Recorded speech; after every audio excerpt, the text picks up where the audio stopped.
their news from online. And after reading some of the stuff that I've seen in the St. Louis Post-Dispatch, I can completely understand why. Now, one of the things that I do at bigjournalism.com is I follow media bias.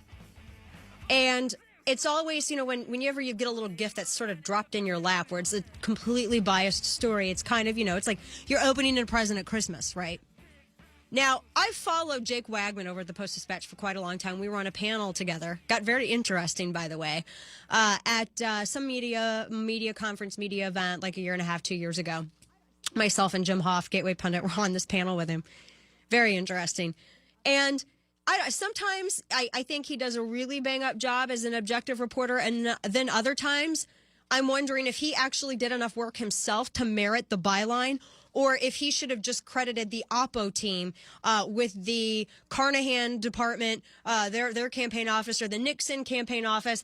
And I had that question again when I was reading the story that ran over the weekend about Missouri's Lieutenant Governor Peter Kinder.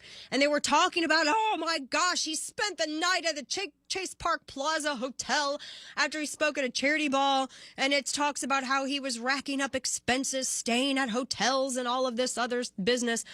And it didn't get into the fact that he's been audited twice by Democrats. Ooh, by the way. What'd they find? Nothing. Ooh. I know, right? Because if a Democrat's going to audit you, audit a Republican. It's going to be thorough. The guy who's going to be challenging Nixon for the gubernatorial office, they're gonna be lifting up the little tiniest of pebbles to see if they can find something, right? Mm-hmm. And they didn't find anything. Interesting. And I don't know, and correct me if I'm not sure that Nixon has ever been audited. And I thought the story was really interesting, and I wanted to bring on, to respond to it, Lieutenant Governor Peter Kinder, who joins us by phone right now. Good afternoon. Thank you for having me, Dana. And I can answer the question you just asked. The current governor has never been audited in the 27 months he's been governor. Interesting. Ever. He is now due for an audit. We're on a 3-year cycle to be audited. I've been audited twice by Democratic auditor, and the lady who audited me is today state chairman of the Missouri Democratic Party. However, on Governor Nixon's last round of audits in 2007, when he was Attorney General, he ended up writing a check out of his campaign to the state treasury for $47,000 in overuse, misuse, and of the state car that the taxpayers provide him. Wow. At that point, when he wrote an almost $50,000 check for political use of the state car, I parked my state car, and I've been driving a private car ever since, and not billing the state for my official mileage, wear and tear on the vehicle, or gas, or anything else. Right. Now, you are, there's so many things that were in this, that were left out of this piece that I noticed. Yeah. And the fact that, like you said, Nixon here he has not been audited. How much were you, out of your budget, are you going to be turning back this year? Because I know I'm going to turn back several $1,000s. I have the smallest budget in state government of all the statewide elected officials. I have turned back unspent monies in every year of the 6 years I've been in office. And this fiscal year that ends June 30th, I'll be turning back the largest amount I have ever turned back. And I'm not sure what that number is until the end of the fiscal year, but it will be larger than I have the last few years. All of my travel, Dana, that is between $5,000 and $6,000 a year, comes 100% out of my office budget. The governor is hiding his travel in the Department of Mental Health, the Department of Corrections, Education, Department of Economic Development, and all the other departments. Right. I'm transparent. I'm audited. He's not audited. He's not transparent. The thing about this... and the rates were $105 a night, the lowest government rate. Right. And they want to focus on the name of the hotel rather than what I paid. Well, I think I have recently stayed at Hampton Inns and more limited service hotels, and the rate is higher than I've been paying.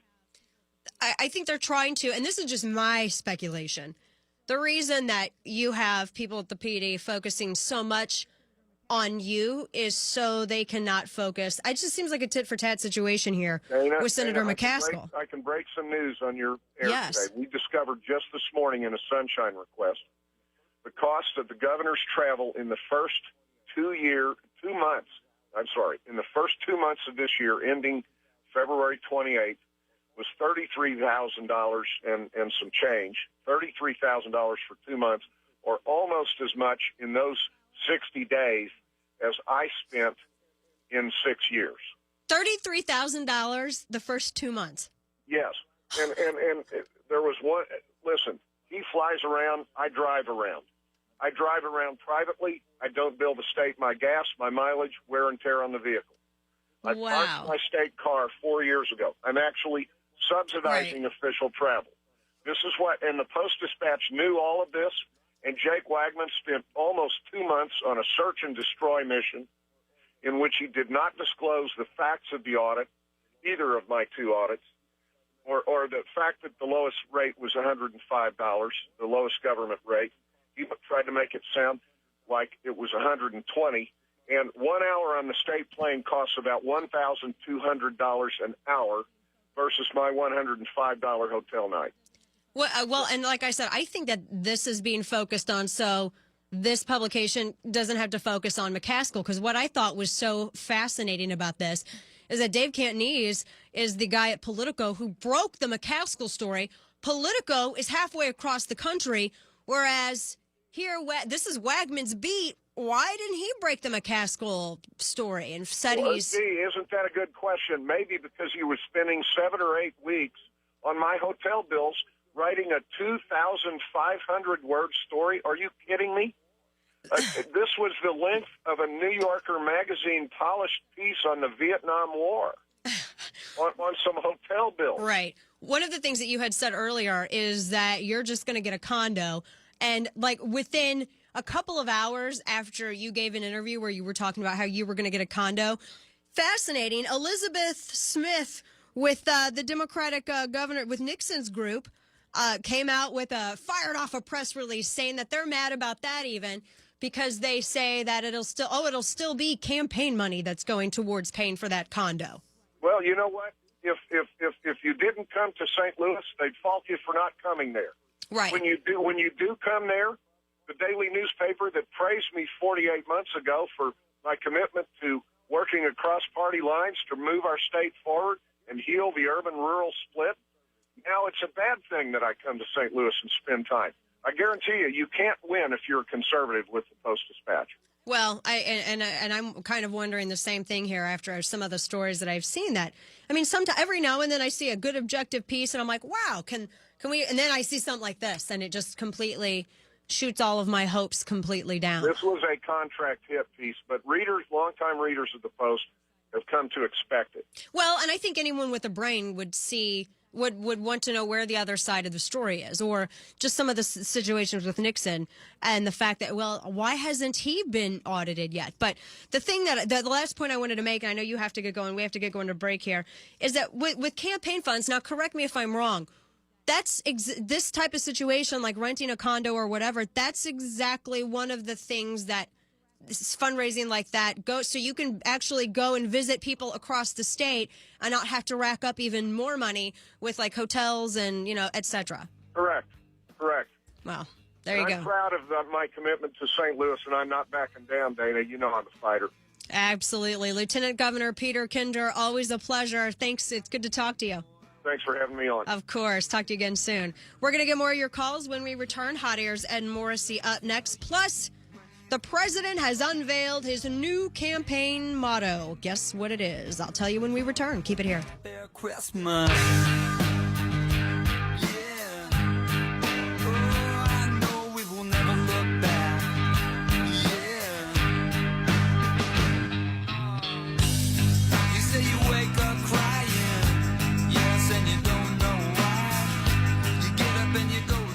This is The Dana Show. Air Comfort Service Heating and Cooling. Weather with Dave Murray. What a change in the weather over the last 24 hours, going from summer back to winter, cloudy, windy, and cold for the rest of the afternoon. We're hanging